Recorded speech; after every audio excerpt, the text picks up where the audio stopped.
إخواني، السلام عليكم ورحمة الله تعالى وبركاته. وفي حديثنا عن فضل شهر شوال وأهم الأحداث التي وقعت فيه.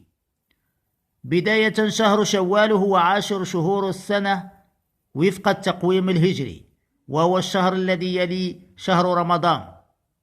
وسمي شهر شوال بهذا الاسم إنه يتم فيه تشويل لبن الإبل، وهو توليه وإدباره وقت اشتداد الحر. وقيل كانت الإبل تشول بأذنابها أي ترفعها، فالناقة الشائل هي اللاقح التي ترفع أذنابها للفحل، فيكون ذلك علامة على طلبها الفحل. ومن فضائل شهر شوال صيام 6 من شوال.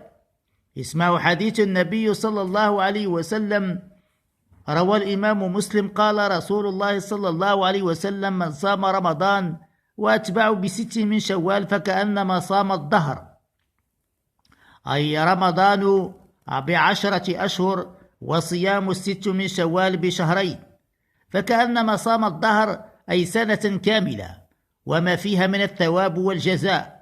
ويجوز صيامها متتابعة أو متفرقة، وتحصل الفضيلة بصيامها. من فضائل شهر شوال أنه يعد من أشهر الحج. يقول الله سبحانه وتعالى: الحج أشهر معلومات، فمن فرض فيهن الحج فلا رفث ولا فسوق ولا جدال في الحج. قال الإمام البخاري: قال ابن عمر في قوله الحج أشهر معلومات، قال: هي شوال، وتبتدئ من شهر شوال وذو القعدة و10 من ذي الحجة.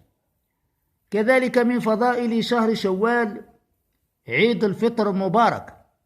قال أنس: قدم النبي صلى الله عليه وسلم المدينة وهم يلعبون، فقال: أبدلكم الله تعالى بهما خير منهما، يوم الفطر والأضحى. من أهم الأحداث التي وقعت في شهر شوال غزوة الأحزاب.